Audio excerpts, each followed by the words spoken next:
नमस्कार दोस्तों, मैं नवीन और सोलो सफ़र यूट्यूब चैनल पर आपका स्वागत है। दोस्तों, आप लोगों को पता होगा कि मैं इस चैनल पर इन्फॉर्मेशनल वीडियोस बनाता हूं ट्रैवल को लेके। तो ये भी मैंने ट्रैवलिंग के लिए लिया, इसलिए मैं इसका रिव्यू शेयर कर रहा हूं। और वैसे भी यूट्यूब पर इसका ओनरशिप रिव्यू अभी तक है नहीं, स्पेशल एडिशन का रोनिन 225 का। तो मैं इसका रिव्यू आपको एक ओनरशिप रिव्यू दूंगा। इसको मैंने लगभग 450 किलोमीटर चला लिया है और लगभग 12 फरवरी के आसपास मैंने परचेज़ किया था। तो यूट्यूब पर जितने भी रिव्यू आपने देखे होंगे वो इस बाइक के वो रिव्यू हैं जिसको यूट्यूबर को स्पॉन्सर किया गया था बाइक को TVS के द्वारा। तो उन लोगों ने इसका रिव्यू शेयर किया था। तो लेकिन ये एक पर्सनल ओनरशिप रिव्यू होगा जो मैं आपके सामने इसमें शेयर करूंगा। तो वीडियो को आपको लास्ट तक देखना है। और जिन लोगों को कन्फ्यूज़न है कि 2 लाख के आसपास हंटर ले या ये ले, वो भी कन्फ्यूज़न इस वीडियो में लास्ट में क्लियर हो जाएगी। तो वीडियो को लास्ट तक देखना है। तो चलिए शुरू करते हैं। तो दोस्तों, रिव्यू स्टार्ट करने से पहले बात करते हैं इसके कुछ स्पेक्स की, जो छोटे मोटे स्पेक्स आपको बता देता हूँ कि इसके अंदर मिलता क्या है। सबसे पहले यहाँ पर अगर बात करें तो ट्रिपल टोन कलर यहाँ पर देखने को मिल जाता है। यहाँ पर ग्रे है और ये यहाँ पर रेड स्टिकर है और यहाँ पर व्हाइट है और ऊपर स्पेशल एडिशन की बैजिंग देखने को मिल जाती है। यहाँ पर आप देख सकते हैं। और कुछ इस टाइप का फ्यूल टैंक आपको देखने को मिलता है। ये 14 लीटर का फ्यूल टैंक है। और इसके अलावा काफ़ी सारी चीज़ें हैं जो इसमें चेंज है, जो पुराना वर्जन था इसका।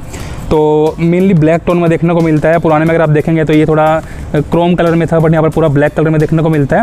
इसके अलावा मैंने यहाँ पर बहुत सारी मॉडिफिकेशन भी कराई है दिल्ली से जाके, वो भी आपको बताऊंगा कि क्या क्या मैंने मॉडिफाई कराया है। इंजन की अगर यहाँ पर बात करूँ 225 सीसी का आपको इंजन देखने को मिलता है। और इसके अलावा ये जो पावर जनरेट करता है लगभग 20 bhp की पावर जनरेट करता है और 19.93 का जो आपको टॉर्क देखने को मिलता है।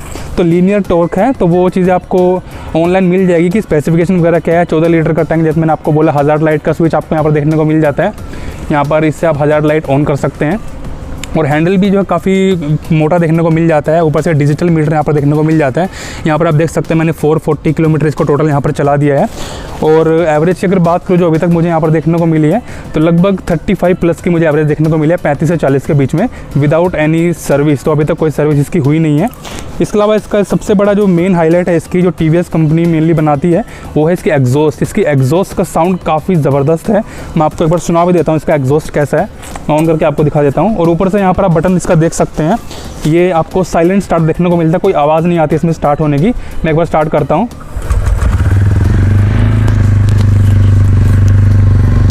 ये आप इसका एग्जॉस्ट मोड सुन सकते हैं। काफ़ी अच्छा एग्जॉस्ट मोड है इसका। आपको चेंज करने की ज़रूरत नहीं पड़ेगी, मॉडिफाई करने की ज़रूरत नहीं पड़ेगी। तो काफ़ी अच्छा एग्जॉस्ट मोड आपको देखने को मिल जाता है। ऊपर से अगर मैं यहाँ पर टायर की बात करूँ तो एक बार बंद कर देता हूँ। तो ऊपर से टायर की बात करूँ तो आपको ऑफ रोड ऑन रोड दोनों टाइप के टायर देखने को मिल जाते हैं। आप इसमें ऑफ रोडिंग भी कर सकते हैं 30-40% के करीब। और बाकी ये सिटी पर्पज़ के लिए काफ़ी अच्छे से बनाई गई है और एवरेज भी काफ़ी अच्छी है। इसके अलावा आप यहाँ पर देख सकते हैं, अगर मैं यहाँ पर अगर बात करूँ तो इसमें यहाँ पर इंजन गार्ड यहाँ पर लगा हुआ है ताकि आपका जो है इंजन सेफ रह सके। और ये फाइबर का काफ़ी मोटी फाइबर है, तो इसमें जंग भी नहीं लगेगा क्योंकि ये फाइबर है। तो आपका साइलेंसर भी प्रोटेक्ट होगा और कोई मिट्टी वगैरह होगी आपके डायरेक्ट इंजन में नहीं जाएगी। इसके अलावा इसकी यहाँ पर बनावट देख सकते हैं, तो काफ़ी अच्छे से कंपनी ने इसको जो है मेंटेन किया है और काफ़ी अच्छी लुक इसको प्रोवाइड की है।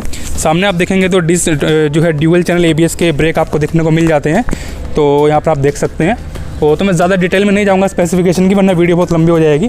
और सबसे मेन हाईलाइट है, यहाँ पर देख सकते हैं, ये बुल शेप में एक बाइक है और ये आपको T शेप में इसकी हाईलाइट देखने को मिल जाती है, हेडलाइट। और मैंने इस पर ग्रिल अलग से लगवाई है। और यहाँ पर आप देख सकते हैं इसका वाइज़र फ्री मिलता है इस वाले वर्जन में, स्पेशल एडिशन में। इसके अलावा यहाँ पर आप देख सकते हैं आपको USB पोर्ट यहाँ पर फ्री में मिलता है। आप अगर वो नहीं लगाए तो आप उनको बोल सकते हो कि स्पेशल एडिशन में फ्री में आता है।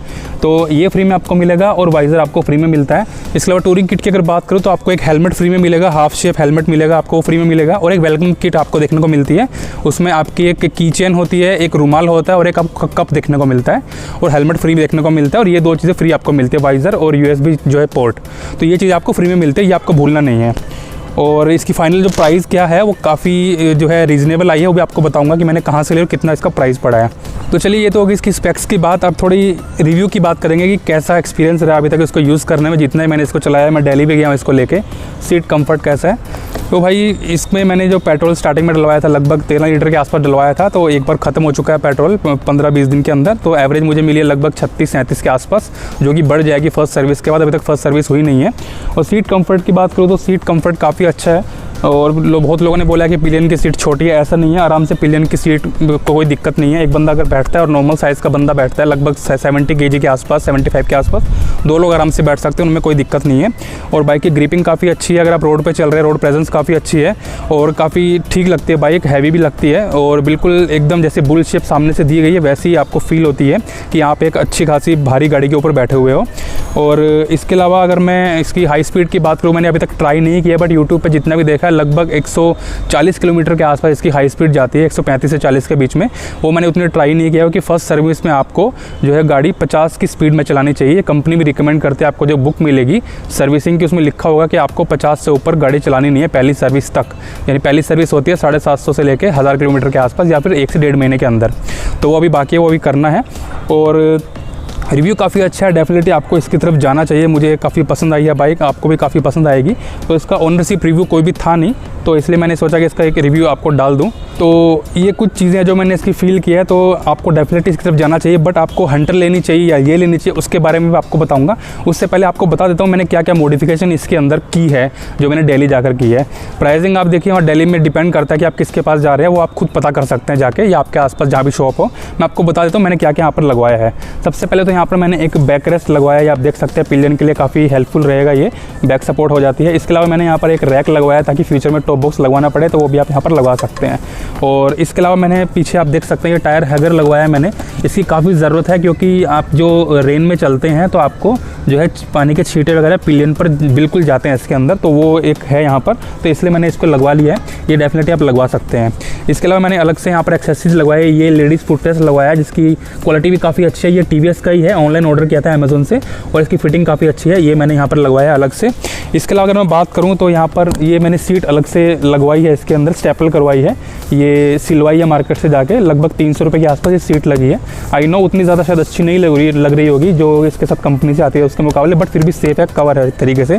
लेमिनेशन यहाँ पर मैंने इसके अंदर करवाई है, लेमिनेशन ये एक तरह की PPF नहीं है बट मोटी लेमिनेशन है जो इसको प्रोटेक्ट करेगी।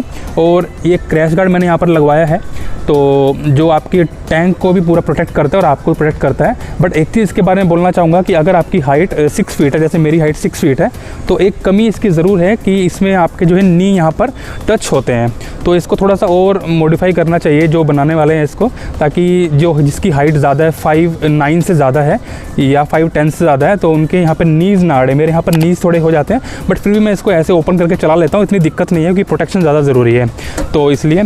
इसके अलावा आप यहाँ पर देख सकते हैं मैंने ये सिमटेक का मोबाइल होल्डर यहाँ पर लगवाया है, तो यहाँ पर आप अपना मोबाइल वगैरह चार्ज कर सकते हैं लगा के। आपको नेविगेशन देखना हो, नेविगेशन आपका मीटर में भी दिख जाता है, तो बट मोबाइल आप लगाना चाहें वो भी आप लगा सकते हैं। इसके अलावा मैंने और क्या इसमें चेंज करा बताता हूँ। यहाँ पर मैंने यहाँ देख सकते हैं ये नकल गार्ड लगवाए हैं बागबस्टर के, ये आपके जो लीवर है इसको प्रोटेक्ट करते हैं, बाई चांस बाइक गिर जाती है तो आपके लीवर डैमेज नहीं होते हैं, टूटते नहीं हैं, इसको बचाता है। और जब आप रेन में जाते हैं या किसी ऐसी पथरीली जगह पर जाते हैं तो आपके जो हाथों में ये बचा लेता है। और इसके अलावा आप यहाँ पर देख सकते हैं जो मेन चीज़ है यहाँ पर हेडलाइट ग्रिल मैंने लगवाई है ताकि आपकी हेडलाइट सेफ़ रहे, क्योंकि आपकी जो आप जाते हैं ऑफ रोड में तो कोई ईंट वगैरह लग सकती है, आपकी हेडलाइट महंगी आती है, तो उससे आपको ये बचाएगा। तो ये भी मैंने ऑनलाइन बाय की है। इसके अलावा यहाँ पर आप देख सकते हैं ये 2 चीज़ मैंने यहाँ पर लगवाई है जो आपके जो है शॉकर को बचाती है, एक ये है फोक्स है और एक ये है, तो ये काफ़ी मजबूत हैं, कोई अगर इसमें आके सामने से टक्कर भी लगा देता है तो आपके शॉकर सेफ़ रहेंगे। तो ये चीज़ें जो मैंने इसके अंदर मॉडिफाई कराई है, और तो मुझे कुछ याद नहीं आ रहा है मैंने क्या मॉडिफाई कराया है, ये मेन चीज़ें जो मैंने इसके अंदर मॉडिफाई कराई है। और हाँ, एक चीज़ मैंने और लगाई, इसको बोल सकते हैं गियर सॉक्स, ये 50-60 रुपये की आती है, ऑनलाइन 90 रुपीज़ की मिलती है।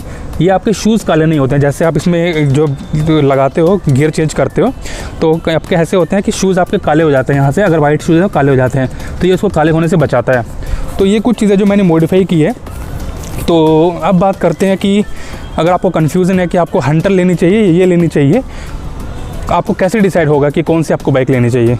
देखिए सिंपल सा रीज़न है, अगर आपको हंटर लेनी है ना और आपको ये लेने कन्फ्यूज़न है, देखिए पहली बात तो दोनों ही 2 लाख के अंदर में आती है, लेकिन दोनों में से आपको कौन सी चूज़ करनी है आपको बता देता हूँ। सबसे पहली बात, इसकी जो ग्राउंड क्लियरेंस है वो 180 mm है और जो हंटर की वो 150 mm है। अगर आपके लिए ग्राउंड क्लियरेंस मायने रखती है, आपको पहाड़ों में जाना है, तब भाई आपको मैं बोलूँगा आपको रोनिन की तरफ जाना चाहिए। तो उसमें कोई भी आपको सोचने की ज़रूरत नहीं है, क्योंकि भाई हाइट मायने रखती है। ये हंटर जो है छोटे मोटे ब्रेकर में भी आपकी अटक जाएगी, वहाँ पर लग जाएगी नीचे, उसका डर रहेगा। बट इसकी जो ग्राउंड क्लियरेंस है वो 180 mm है, तो आपको इसकी तरफ जाना चाहिए अगर आपके लिए ग्राउंड क्लियरेंस मायने रखती है। तो सीधा सीधा अंतर यही है। दूसरी अगर बात करूँ, आप रॉयल एनफील्ड के फ़ैन हैं, आप इमोशनल है उसके लिए, तो भाई डेफिनेटली आप उसकी तरफ जा सकते हैं, वो भी एक रीज़न है। तीसरा एक रीज़न है मैं आपको दूंगा, जो आपको बाय करना चाहिए अगर आप रॉयल एनफील्ड लेना चाहते हैं हंटर, क्योंकि आपको हंटर में यहाँ पर जो है नॉर्मल सस्पेंशन देखने को मिलते हैं जो ओल्ड होते हैं, लेकिन इसमें आपको यहाँ पर मोनोशॉक देखने को मिलता है। आप सस्पेंशन यहाँ पर देख पाएंगे, इसके अंदर मोनोशॉक यहाँ पर ये दिया गया है। तो ये भी एक चीज़ है जो आपको डिसाइड करने में हेल्प करेगी कि आपको हंटर लेनी है या ये लेनी है। बट मैं बोलूँगा दोनों बाइक काफ़ी अच्छी हैं, दोनों बाइक में कोई भी दिक्कत नहीं है, बट फीचर्स आपको रोनिन में ज़्यादा देखने को मिलते हैं। बट अगर आपको जो है डिसाइड करने में मदद नहीं हो पा रही है, तो ये 2-3 रीज़न है कि आपको मोनोशॉक चाहिए, अगर आपको ग्राउंड क्लियरेंस ज़्यादा चाहिए और आपको फीचर प्रूफ एक बाइक चाहिए, तब आप रोनिन की तरफ जा सकते हैं। और ये स्पेशल एडिशन है, तो यही मेरे ख्याल से आपकी कन्फ्यूजन क्लियर होगी हंटर में और इसमें। अब बात करते हैं प्राइसिंग की। तो मैंने इसको बाय किया हरियाणा में करनाल सिटी में, तो वहाँ पर ग्रीन ऑटोज़ का शोरूम है TVS का, वहाँ से मैंने ऑनलाइन बुक कराया था उनके थ्रू, और उसके बाद ये बाइक आ गई थी। अगर मैं प्राइसिंग की बात करूँ, काफ़ी रीजनेबल प्राइस मुझे यहाँ पर देखने को मिला है, लगभग 1,99,000 के आसपास मुझे इसका प्राइस पड़ा है। आप वहाँ पर पता कर सकते हैं, थोड़ा बहुत कम ज़्यादा हो सकता है, बट अभी मुझे इसका प्राइस इतना पड़ा था, मुझे 2 लाख से नीचे ही ये बाइक पड़ी है, तो काफ़ी रीजनेबल प्राइस है। तो डेफिनेटली आप अगर बुक करना चाहते हैं, आप हरियाणा से बुक कर सकते हैं, और रोनिन डेफिनेटली आपको बाइक करनी चाहिए अगर आपकी ग्राउंड क्लियरेंस मायने रखती है और सस्पेंशन मायने रखते हैं। तो आई होप आपको वीडियो पसंद आई होगी, काफ़ी कुछ क्लियर हो गया होगा। कुछ क्लियर नहीं है तो प्लीज़ मुझे कमेंट करिए, वहाँ पर उनको पढ़ के मैं आपको जो है बताऊंगा कि आपका जो कमेंट है उसका क्या सलूशन हो सकता है। तो इस इन्फॉर्मेशन के साथ गुड बाय।